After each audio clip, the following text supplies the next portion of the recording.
Good morning from sunny Hong Kong. I've been talking about this for a few weeks now. Today is the day. Today is like the Super Bowl in Hong Kong movie world because there are at least 8 films opening today, and another, I think, well, at least one that I know of is opening on October the 1st, which is our national day.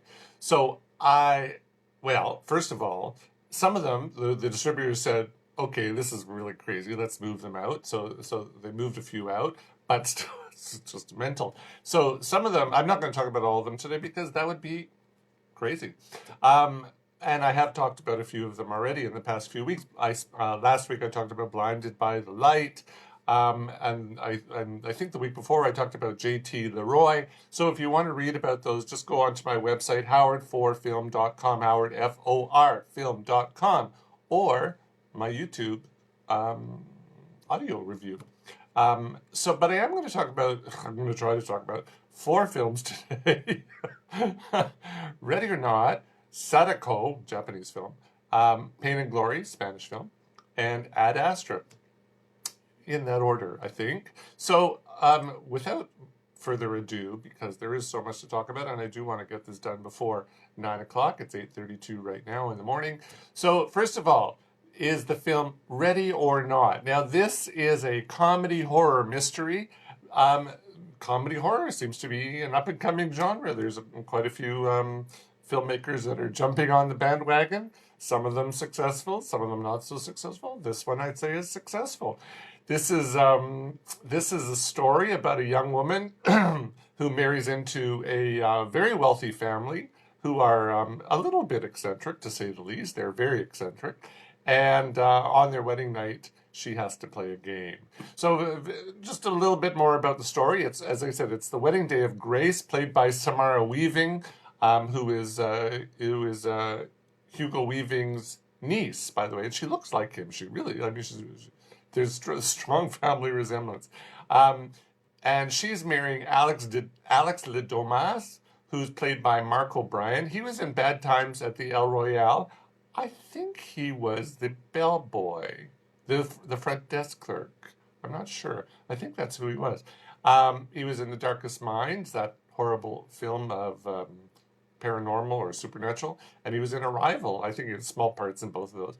Now, so it's their wedding day. The guests are assembling on the lawn of the Ledomas estate for the ceremony. And the wealthy, as I said, the wealthy Ledomases, they've made their fortune in gaming. From simple board games to now they own 4 professional sports teams, sports franchises. But none of that phases Grace. She doesn't come from money, but she's not fazed by all that. She's happy to be marrying the man she loves, and the family's happy because Alex had left the family fold, and they're happy that he's back. So everybody seems to be happy. Although if you if you look at the trailer, you'll see that Alex's aunt is less than happy. But anyhow, you'll have to watch the film to know about that one. But Alex, as happy as Alex is, and Grace definitely, Alex is not as sure about it as Grace is, and he tries to give Grace a last-minute out. She won't hear about it, though, and the wedding goes on. And unfortunately, it goes off without a hitch. But later that evening, Grace is told by Alex that they have a family tradition that to welcome a new member into their family on the night of the wedding after midnight, they all get together and they play a game. Now, Grace thinks it's weird, but she's okay, I'm up for it. And they give her a very special deck of cards, and she draws a card, and it says hide and seek. So she says, okay. Now, Alex's father, Tony, played by Tony and Henry Czerny. People would know him from TV's Revenge. If they're not Canadian, I know because I'm from Toronto, and we're the same age. Tony tells her that all she has to do is hide until dawn, and she wins. And she thinks, okay, no problem. The house is big, the mansion is huge. There's plenty of rooms. There's hidden passageways. I can do that. It's weird, but okay.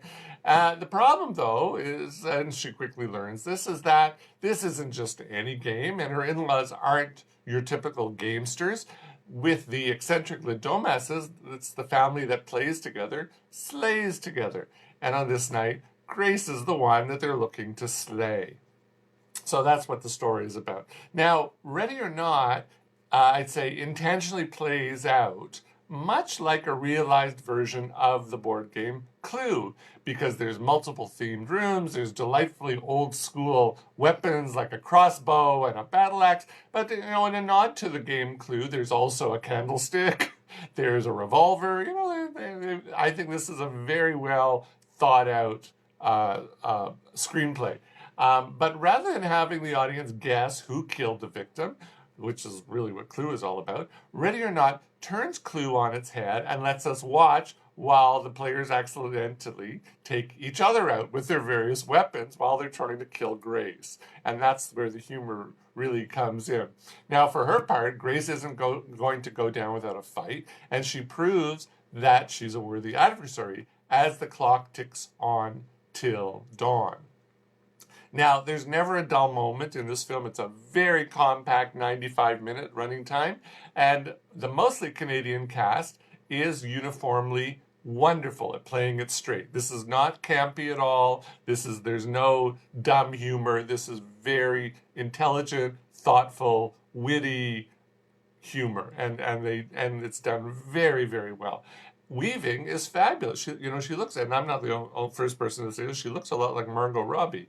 They could be, I don't know, I've never seen the two of them together, but as you're watching, you think it's Margot Robbie. But she's fabulous in this role. This easily could have been a one-dimensional role, but she shows us that Grace has a lot of class, certainly a lot more than her brand new sister-in-laws, her super rich sister-in-laws, and she's not afraid to get down and dirty if she has to.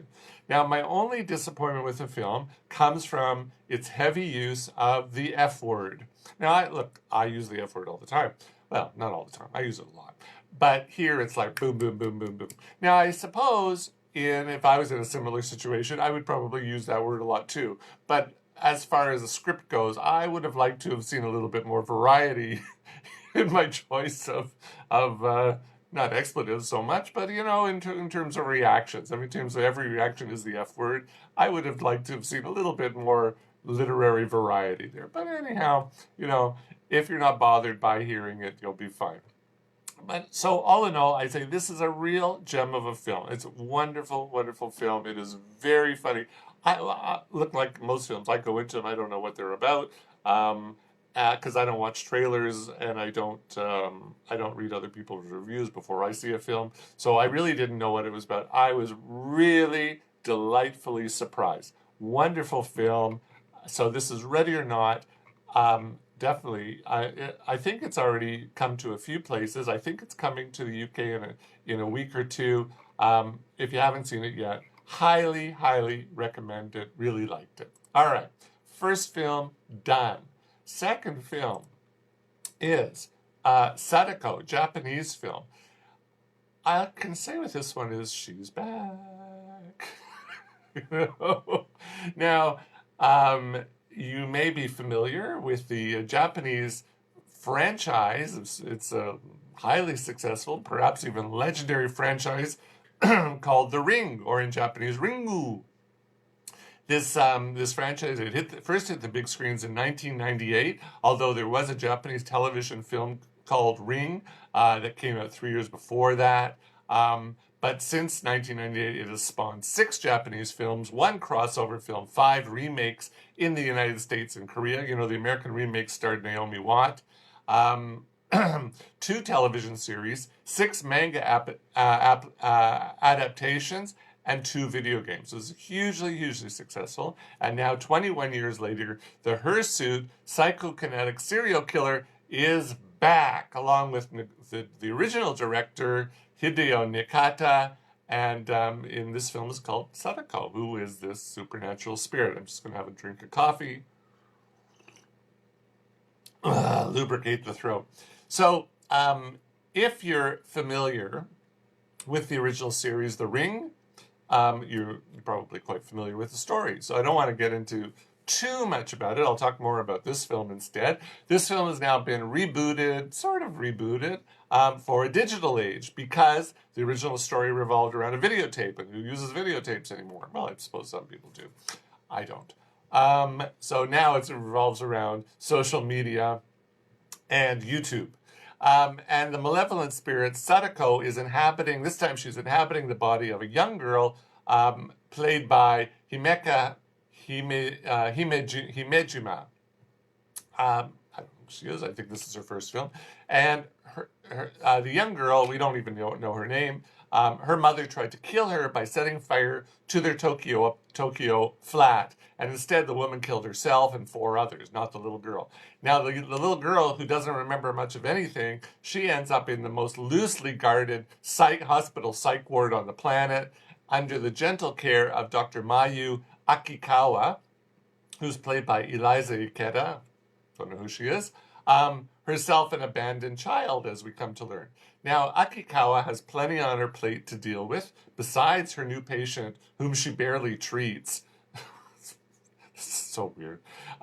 From a very needy former patient who is supposedly cured of whatever was affecting her state of mental well-being, to her brother Kazuma, played by Hiroya Shimizu, who is dropped out of school and is struggling to make it as a social media star, or a KOL, as it's called in the local lingo, a key influencer. What's the L stand for? A key online, I forget what KOL stands for. But anyhow, and what he does, he performs really dumb stunts for the camera. Now, I'm not sure how performing dumb stunts makes him a media influencer, a social influencer, but let's leave that discussion for another time. Key opinion leader, that's what KOL stands for. Now, Akikawa seems mildly concerned that the girl exhibits psychokinetic ability until her brother disappears after filming himself at the girl's burnt out apartment.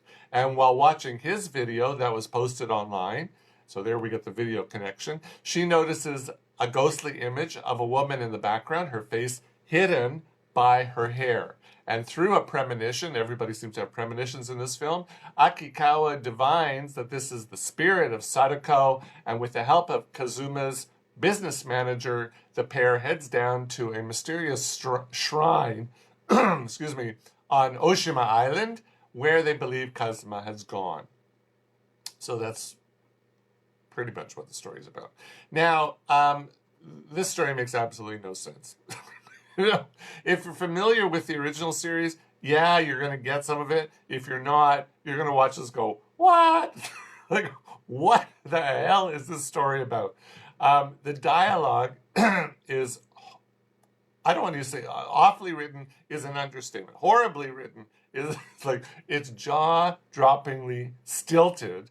The direction isn't any better. And this is like a fairly famous director. He's an experienced director.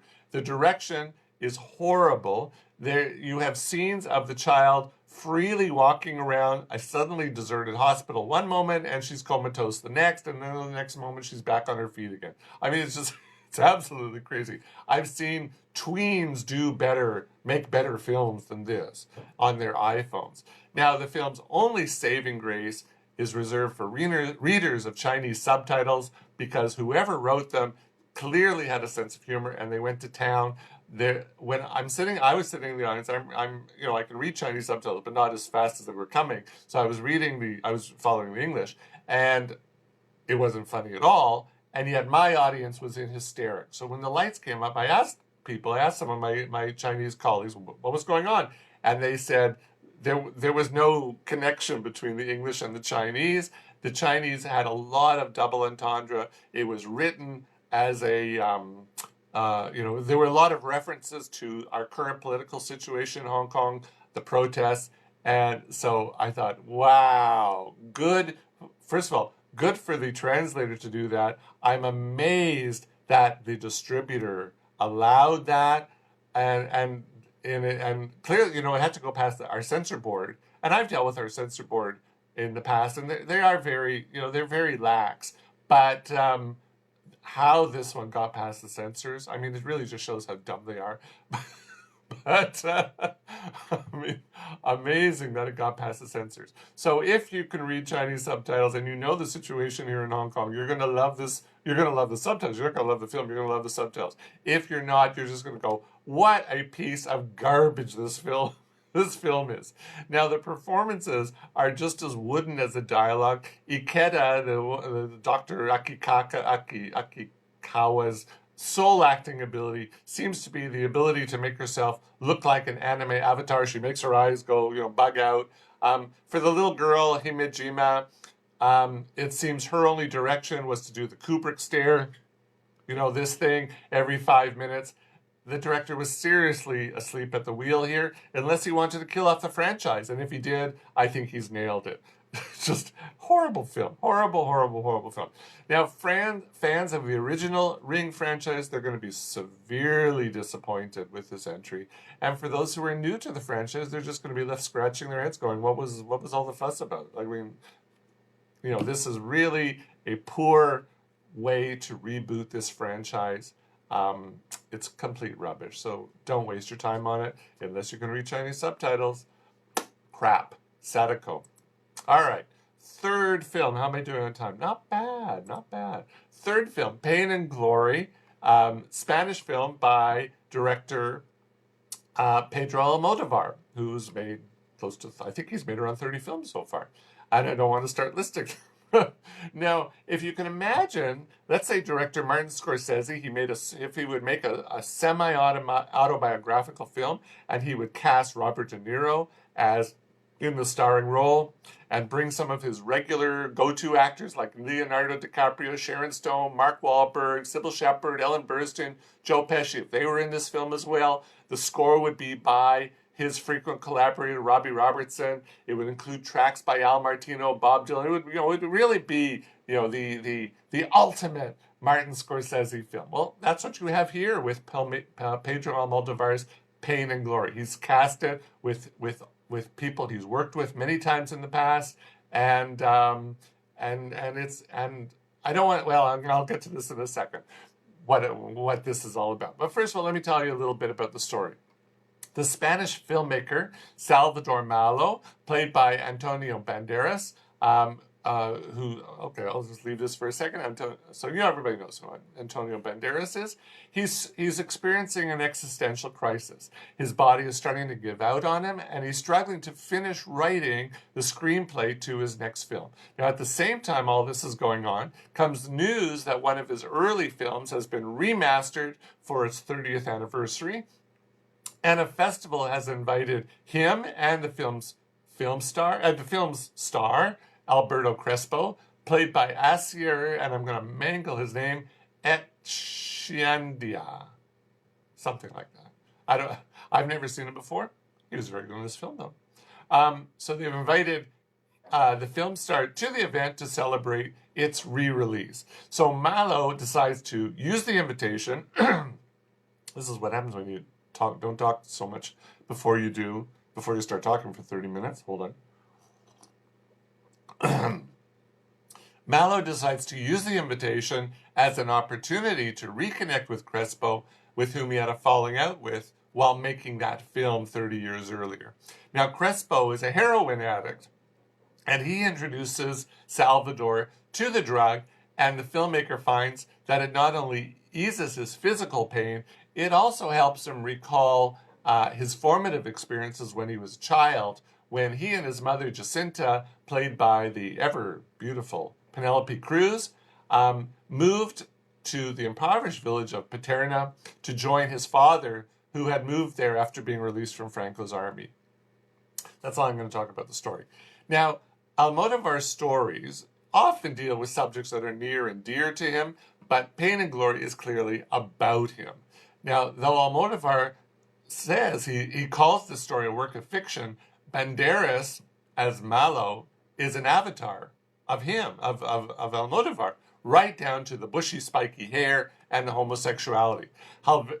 Salvador Malo is also, it's an anagram of sorts of the director's name, Almodovar, and Almodovar can be found in Salvador Malo. And even Malo's clothes and apartment are Almodovar's own. So this is Almodovar. More interestingly, though, is that Banderas's avatar is Crespo. Now, just like in the movie, Almodovar, who cast Banderas in 5 of his previous films, had a falling out with the actor that lasted for 21 years. Now, the two patched things up when they teamed up for a 6th time for the film The Skin I Live In 2001. But for 21 years, they didn't talk to each other. It wasn't about heroin. It was about something completely different. But Banderas is Crespo. Or he's a part of Crespo. It's not a one-to-one relationship, but part of Crespo is found in Banderas. Now, in addition to Banderas and Cruz, and Cruz has also starred in 3 of Almodovar's films before this one. This film also features actress Cecilia Roth, who plays Zulema, Malo's assistant, and Julieta Serrano, who plays an elderly Jacinta, the mother in an older age. Now, both of those actresses starred in earlier films of Almodovar as well. The film's cinematographer, Jose Luis Alcain, is a regular collaborator. Music composer, Alberto Iglesias, also regular collaborator. So this was really, as I said at the outset, imagine Martin Scorsese bringing all his regulars back. This is what Almodovar has done here too. Now, but what is Almodovar really trying to say with this film? Like, does the 70-year-old see himself approaching the end of his career and maybe his life as well? Well, while the director does concede that some scenes in Pain and Glory are torn from the pages of his life story, much of the film's action and dialogue never happened. So while he never lived in a cave as a boy, as you see in the film. Malo lived in a cave. Almodovar never lived in a cave, but like the little boy, he did come to learn of his sexuality at a very young age. Now, unlike Malo, though, who is addicted to heroin and pain medication, Almodovar has said he was never into drugs. He was, in the 70s and the 80s, he was in a scene in Spain, the filmmaking community, which was heavily influenced by drugs. He said that wasn't him. But he says his addiction is his need to tell stories. And in fact, though he's 70 years old, he's still working on more stories. So we're not done with Almodovar yet, thankfully. Now, whether this is a self-portrait or it's an imagined work, the film and the director, he gives audiences plenty to think about. This is a very, very thoughtful film. And as we watch Malo reflect on his own life and how he got to where he is today and who he is today, we learn all that. So it's a really thoughtful and very layered film. I loved it. Banderas delivers a powerfully understated performance. I'd say it's one of the best he's ever done. And I think the jury at the Cannes Film Festival clearly agreed, because they gave him the Best Actor award at this year's film festival back in May. The film has also been nominated by Spain as its next entry for a foreign language film Oscar. Whether it makes it to the shortlist, we'll find it in December. This is a great film. This is, do I want to say masterpiece? I don't know that it's a masterpiece, but it's pretty darn close. This is a fabulous film. Pain and Glory, go see it. How am I doing? Still have a few more minutes. So last film I'm going to talk about is Ad Astra. And actually, I'm not going to talk a lot about it. I saw it the other night. I'm still trying to get my head around what it is.